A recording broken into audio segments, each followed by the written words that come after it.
সকল সদস্যকে আন্তরিক শুভেচ্ছা এবং অভিনন্দন জানাচ্ছি। একটা ছোট্ট টিলার মধ্যে দাঁড়িয়ে আছি, যদিও ইচ্ছা ছিল ওই ধরনের উঁচু পাহাড়ে গিয়ে আমার পরিবারের যারা সদস্য আছে তাদেরকে নিয়ে একটা লাইভ করবো এবং আমার যে জীবনের ছোটোখাটো কথা কিংবা আমার যে দুঃখের কথা, কষ্টের কথা, হাঁস খামারের সফলতার কথা কিছুটা হলো শেয়ার করব, যে কথাগুলো আসলে আপনারা শুনতে পেলে কিংবা জানতে পেলে অনেকে অনুপ্রাণিত হতেন এবং অনেকেই হাঁস খামার সম্পর্কে সঠিক ধারণা পেতেন। তো যাই হোক, এখানে নেটওয়ার্ক প্রবলেম যার কারণে হলো না। আর সবচেয়ে বড় কথা, ওই উঁচু পাহাড়টা আমাদের বাংলাদেশের নয়। তো যাই হোক, এই উঁচু পাহাড়ে দাঁড়িয়ে একটা কথা আমি কিছুক্ষণ ধরে ভাবছি, যে ওই যে দেখেন নিচের মানুষগুলা, একটু দেখো নিচের মানুষগুলাকে দেখতে পাচ্ছেন? এখান থেকে দাঁড়িয়ে যখন নিচের মানুষগুলাকে দেখলাম অনেক ছোট্ট মনে হচ্ছে, অথচ যখন আমি ওই জায়গাটাতে ছিলাম তাদেরকে কিন্তু আমার সমপর্যায় কিংবা আমার থেকে বড় মনে হয়েছিল এবং বেসিক্যালি তাই, তারা কিন্তু আমার সমান কিংবা আমরা সবাই সমান। কিন্তু যখন আমি এই উঁচু পাহাড়টাতে উঠলাম তখন কিন্তু তাদেরকে দেখতে অনেক ছোট্ট মনে হচ্ছে, অনেক নগণ্য মনে হচ্ছে। তো আমরা আসলে জীবনে, সংক্ষেপে একটু বলি, আমরা জীবনে অনেকেই উঁচু জায়গায় কিংবা অনেক বড় হতে চাই।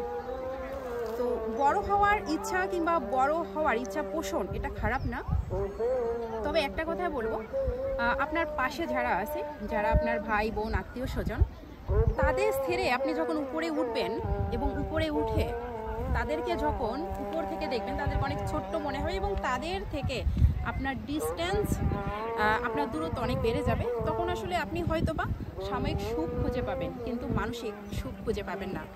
তো আমরা যারা হাঁস খামারিরা আছি, বাংলাদেশে আসলে হাঁস খামারিদের একেবারেই খারাপ অবস্থা।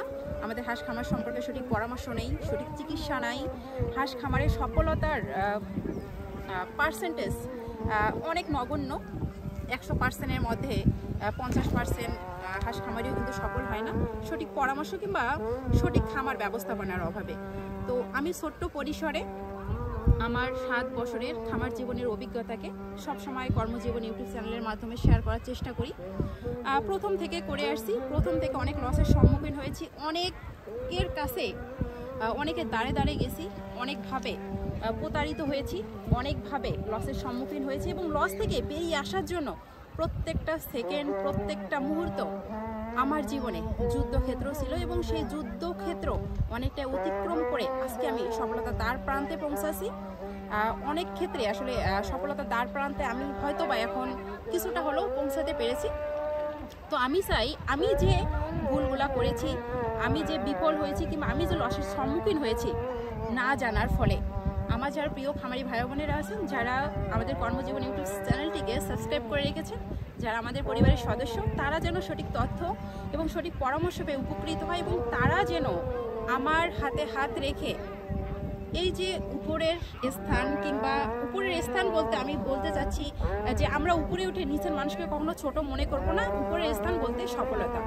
এই সফলতা যেন আমরা সবাই মিলে একসঙ্গে পাই এবং আমরা যারা সফল হব তারা যেন ওই নিচের মানুষগুলোকে হাত ধরে এই জায়গাটাতে আমরা টেনে আনতে পারি এবং ওই নিচের মানুষগুলোকে সঠিক পথটা আমরা যেন দেখিয়ে আমাদের হাতে হাত রেখে আমাদের চারিদিকে নিয়ে আসতে পারি এবং সবাই মিলে আমরা যেন সফল হতে পারি। আপনারা যারা নতুন হাঁস খামারি ভাই বোনেরা আছেন, আপনাদের ভুলের শেষ নাই, আমারও ভুলের শেষ ছিল না। তো সেই ভুলগুলোকে শুধরানোর চেষ্টা করেছি নানাভাবে। আমি আসলে প্র্যাকটিক্যালি অনেক চ্যালেঞ্জিং বিষয়গুলো অতিক্রম করেছি। আমি নিজের খামার দিয়ে অনেক চ্যালেঞ্জ নিয়েছিলাম, অনেক সময় হাঁসকে নানাবিধ অ্যান্টিবায়োটিক প্রয়োগ করে দেখতে চেয়েছিলাম যে কোন অ্যান্টিবায়োটিকের কোন সাইড এফেক্ট কিংবা কিভাবে মানুষ লস করে, লস কেন করে, লস করেও আমি আসলে সেখান থেকে লাভবান হওয়ার চেষ্টা করেছিলাম। এবং এই 7টা বছর আমার জীবনের 24 ঘন্টার মধ্যে প্রায় 20 ঘন্টা আমি হাঁস খামার নিয়ে ভেবেছি, হাঁস খামারিদের নিয়ে ভেবেছি এবং আমি আমার সাংসারিক জীবনে কিন্তু তেমন সময় দেইনি, নিজেকে সময় দেইনি 7 বছরের মধ্যে। আজকে হয়তোবা খামারিদের পাশে থাকার জন্য কিংবা বিভিন্ন খামার ভিজিটের উদ্দেশ্যে এসে একটা দিন সময় করে নিয়েছি এই পাহাড় দেখার জন্য কিংবা নিজেকে একটু সময় দেওয়ার জন্য একটা দিন বের করে নিয়েছি এবং এই একটা দিনে আমার মনে হলো যে হ্যাঁ, জীবনটা অনেক সুন্দর, আল্লাহর পৃথিবী অনেক সুন্দর, অনেক কিছু দেখার আছে, অনেক কিছু উপভোগ করার আছে, এবং জীবনকে আসলে সুন্দরভাবে রিপ্রেজেন্ট আমরা করতে পারি সঠিকভাবে আমরা যদি নিজের কর্মক্ষেত্রে সফল হতে পারি। আর এই সফলতার জন্য অবশ্যই আপনার আশেপাশে যারা ভাই বোনেরা আছে তাদেরকে সঠিক পরামর্শ দিয়ে আপনি যদি তাদেরকেও সফল করার জন্য কিছুটা হলো অনুপ্রেরণা দিতে পারেন, তাহলে আপনি সফল এবং অন্যের সফলতার কারণ হতে পারেন। এবং এটাই আসলে জীবনের সফলতা, একা একা কখনো সফল হওয়া যায় না।